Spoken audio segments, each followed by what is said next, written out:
ఏంటి లాయరు ఇంకా లేట్ ఏంటి? 3 నెలలు ఓపిక పెట్టారు, 3 నిమిషాలు ఆగలేరా?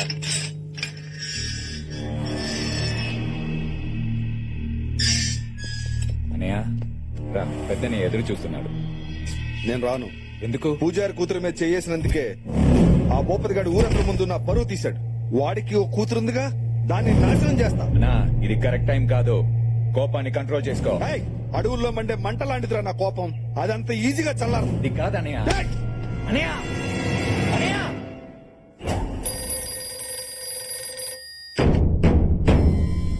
భూపతి గారు, ఆ శివారెడ్డి గారు తమ్ముడు ఇప్పుడే జైలు నుంచి రిలీజ్ అయ్యాడు సార్.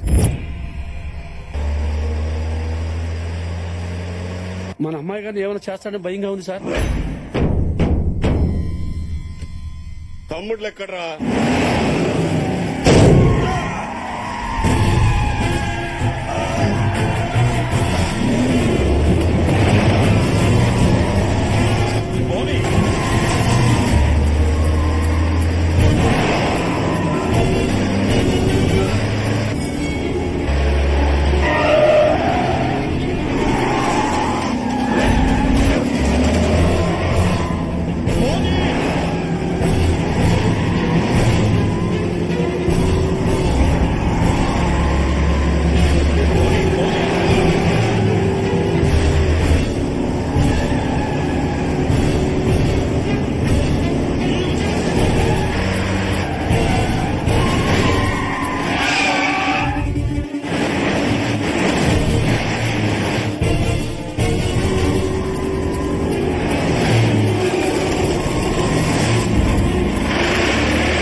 వీడు నా కూతురు జోలికి వచ్చాడు, వీడిని నేనే వేయాలి. అది నా మేనకోడలు, దాని జోలికి వచ్చిన వాడిని నేనే వేసేస్తా. నువ్వేంట్రా వేసేది? అది నా రక్త సంబంధం, వీడిని నేనే వేయాలి. ఆపరా, దాన్ని పెంచింది నేను, వీడిని చంపాల్సింది నేనే. డిస్కషన్ వద్దు. నువ్వు డిస్కస్ చేస్తావు, నేను డిసైడ్ చేస్తా.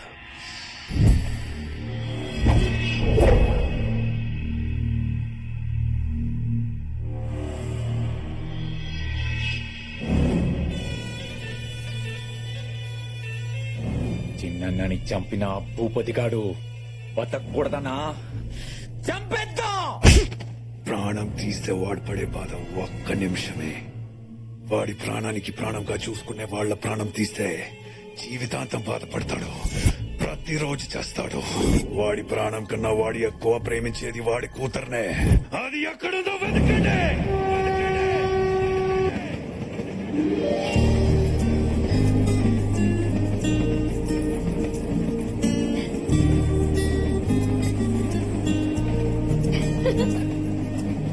ఏ దివ్య, మేమంతా లోపల కూర్చుంటే నువ్వు ఇక్కడేం చేస్తున్నావే?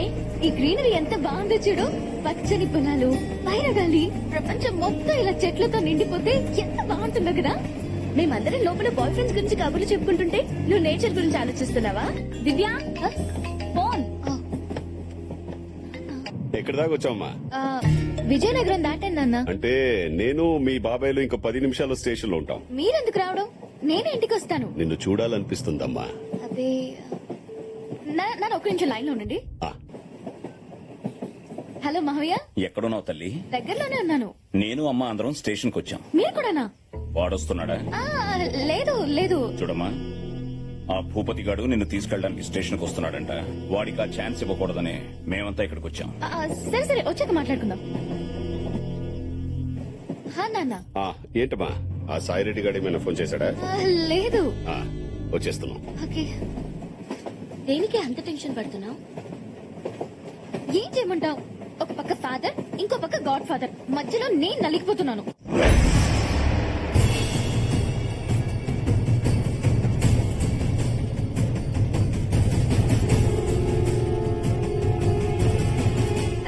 గణేష్ చందాకి వచ్చినట్టు ఎంత మంది వచ్చారో చూడు. ఫోన్లేమ్మా, ఎంతో కొంత ఇచ్చి పంపించేద్దాం. అన్నా, డ్వాక్రా మహిళల మీటింగ్ ఆడవాళ్ళని తీసుకొచ్చినట్టు మన పిల్లల్ని ఎలా తీసుకొచ్చారు చూడు. ట్రైన్ దిగ్గానే దివ్య మన బండి ఎక్కుద్దని తెలీదు. మరదే అన్నయ్య, ఎట్టి పరిస్థితుల్లోనూ దివ్య మనతోనే రావాలి. వాడే కాదు, వాడి బాబు వచ్చినా దివ్య మనతోనే వస్తుంది.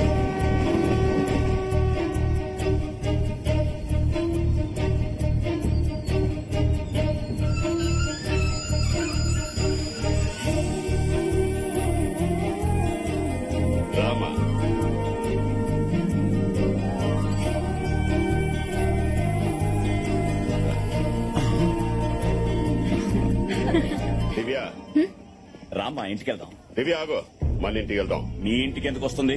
కోర్టు ఆర్డర్ మర్చిపోయావా? ఆర్డర్లు వేస్తున్నావు. ఇంకో 4 రోజులు తను మా ఇంట్లోనే ఉండాలి. నేనే పెళ్లి చేయాలని అదే కోర్టు చెప్పింది. నా కూతురికి మంచి సంబంధాలు వస్తున్నాయి. నీ ఇంట్లో ఉందని తెలిసి వెళ్లిపోతున్నాయి. దివ్య మాతో వస్తుంది. రా దివ్య. రేయ్, పెంచనోడికి పెళ్లి చేసే హక్కు లేదు. ఏ సంబంధం వచ్చినా మా ఇంటికి పంపు. వచ్చినవాడు తల్లిగా తనకి, మావయ్యగా నాకు, మా అందరికీ నచ్చాలి. నచ్చాల్సింది నీకు కాదు, నాకు. నా కూతురికి.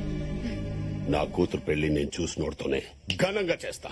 కట్టుకున్న పెళ్లాల్ని తరిమేసి 25 ఆడదిక్కులేని దిక్కుమాలని బతుకులు బతుకుతున్నారు. మీరే చేస్తారా పెళ్లి? నీలాంటి వెదవకి చెల్లెలుగా పుట్టినందుకు ఆ దేరు వేసిన శిక్షరా అది. నువ్వు చేసింది మర్చిపోయాననుకున్నావా?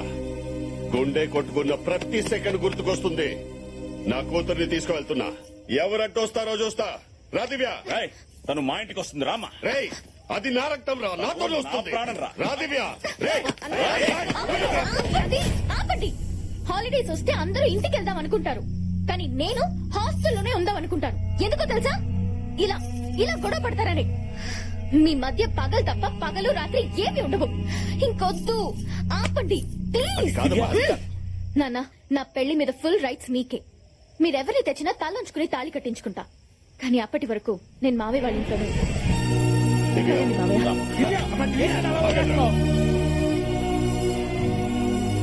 పెళ్లి బాధ్యత మనదే అందిగా, అది చాలు. సరైన అల్లుడిని వెతకండ్రా. అల్లుడు ఎలా ఉండాలన్నయ్య? నాకు కాబోయే అల్లుడు కత్తిలా ఉండాలి. శత్రువు గుండె మీద కాలు పెట్టి మాట్లాడే దమ్మున్న మగాడాయి ఉండాలి.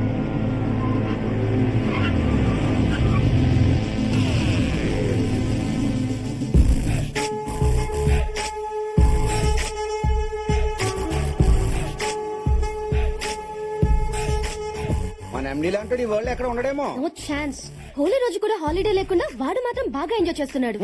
మన బాసు మామూలుడు కాదు, సింహం చేత కూడా యోగా చేయించగలడు. మనతో సర్కస్ చేయించుకుంటా ఉంటే చాలు.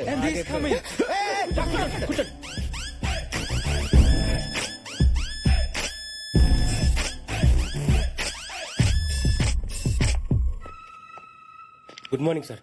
నైట్ పబ్ లో బాగా ఎంజాయ్ చేసావా? లేదు సార్, పింగిల్ గారు రాసిన తెర వెనక బాగోతో నావల్ చదువుకుని 10K పడుకున్నాను. నువ్వు అబద్ధం చెప్పినా ఈ ట్యాగ్ నిజం చెప్తుంది. ఎంత అయింది? 500 euros. బిల్ కాదు, టైం. నైట్ 3 అయింది. మిస్టర్ శాస్త్రి, నాకు కావాల్సింది వర్క్ ని ఎంజాయ్ చేసేవాళ్ళు, వర్క్ ని పక్కన పెట్టి ఎంజాయ్ చేసేవాళ్ళు కాదు. ఇంటికి వెళ్ళి రెస్ట్ తీసుకో. Thank you sir. ఇవాళ నీ శాలరీ కట్. సార్ ఒక డౌట్, ఆ ముగ్గురు శాలరీస్ కూడా కట్. ఇడి కళ్ళు వెనక ముందు ఉన్నట్టున్నాయి. బాబోయ్, అమ్మయ్యా, మన జోలికి రాలేదు. మిస్టర్ రావు. సార్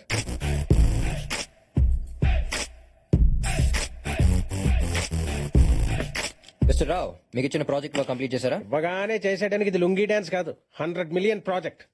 డిజైన్ చేయడానికి 1 week పడుతుంది, ఎక్స్ప్లెయిన్ చేయడానికి 10 days పడుతుంది, ఫైనల్ గా కంప్లీట్ చేసి సబ్మిట్ చేయడానికి 2 weeks పడుతుంది.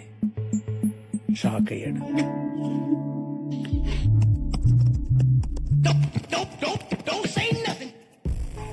సారా, తిరిగే మీద print out from the other room. Okay sir.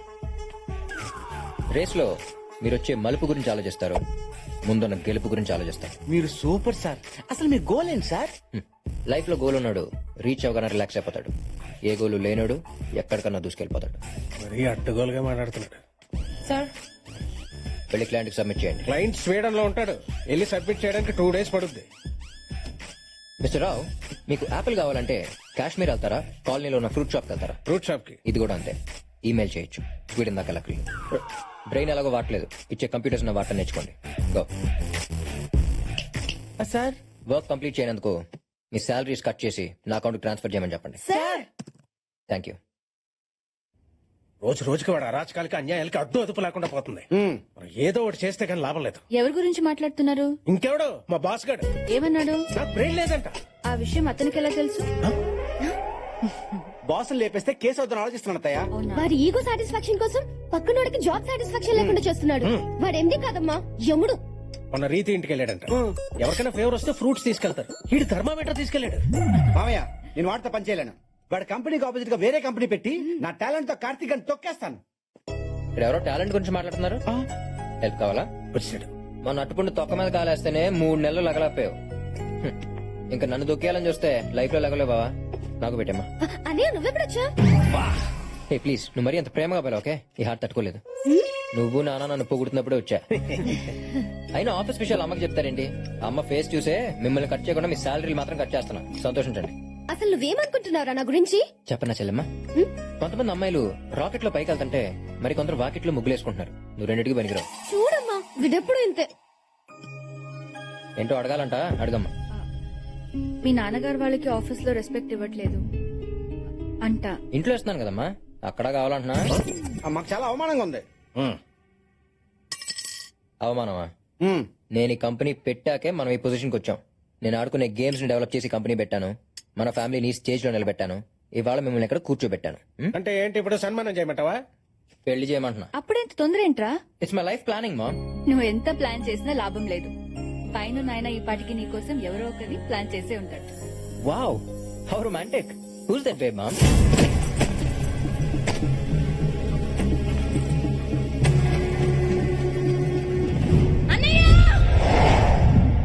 ఆకాశం భూమి మధ్య దూరం ఎంతున్నా కనీసం చూడ్డానికి అవి రెండు కలుస్తున్నట్టుంటాయి. మీరు అలా కూడా ఉండట్లేదు. మీరిద్దరు నాకు రెండు కళ్ళు. నా కళ్ళ ముందే మీరిద్దరు కొట్టుకుంటుంటే చూడలేకే ఈ నిర్ణయం తీసుకున్నాను. ఇప్పటికైనా మారండి.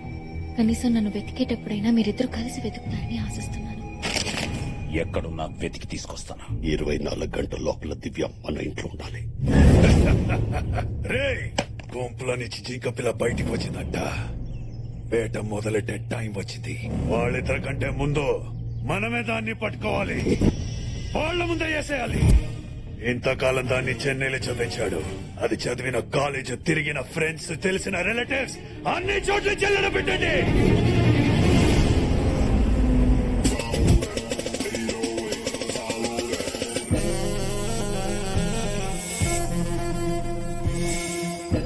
అసలే కన్ఫ్యూజన్ లో బతుకుతున్న మనుషుల్ని ఆ దేవుడు ఇంకా కన్ఫ్యూజ్ చేస్తుంటాడు. అందుకోసం పనిగట్టుకుని కొంతమందిని సృష్టించాడు. ఈ అమ్మాయి పేరు అనుష్క. అందరూ స్వీటీ అని పిలుస్తారు. లక్ లో కంటే లాక్ అవడంలో కిక్కుంటుందని ఫీల్ అయ్యే క్యారెక్టర్. ఏదైనా దొరక్కపోతే తన ఫస్ట్ చాయిస్ లాక్ అవడం, లాస్ట్ చాయిస్ లాక్ అవడం. ఇప్పుడు ఈ బాల్ ఎందుకు లాక్కుంటుందో తెలియాలి అంటే కొంచెం బ్యాక్ వెళ్ళాలి. మా కంపెనీ మీ టీం ని కొనాలని ఫిక్స్ అయింది. అమ్మాలని మేము ఫిక్స్ అవ్వలేదు. మిస్టర్ జాన్సన్, మీరు ఈ టీం ని 5 millions కి కొన్నారని తెలుసు. 20 million euros ఇస్తాను. డీల్ క్లోజ్ చేస్తే బయలుదేరుతాను. నీ మనీ, నీ అరిగన్స్ రెండు ఈ టీం కొనాలంటే సరిపో. కావాలంటే క్యాసిపో గేమ్ చూసి వెళ్ళిపో.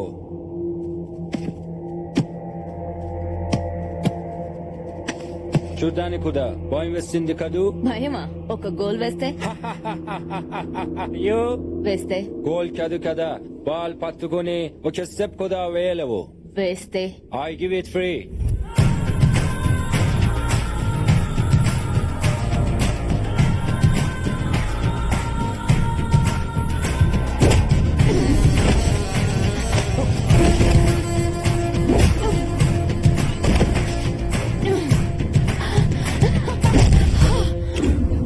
నా ఆరోగెన్స్ ని బాగానే ఎస్టిమేట్ చేసావు గానీ నా కెపాసిటీని అండర్ ఎస్టిమేట్ చేసి తప్పు చేసావు. Now the team is mine.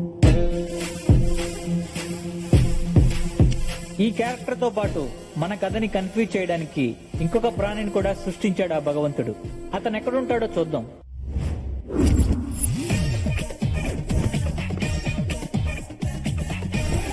ఇతని పేరు వీకెండ్ వెంకట్రావు. వీకెండ్ లో ఎంజాయ్మెంట్ కోసం వీక్ అంతా వెయిట్ చేయడం వీడి వీక్నెస్.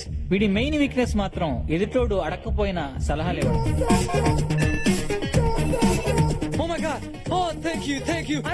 వీడి సలహాలకి కొంతమంది సక్సెస్ అయితే చాలా మంది సంకనాకిపోయారు.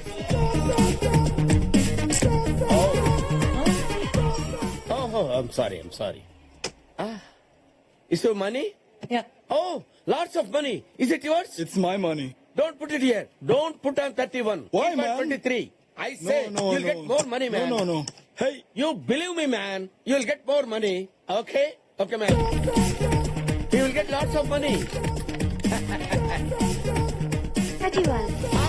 Fuck, man. I lost everything. Catch him. Give me my money. Where should I give your money? Your money put there. You lost your money.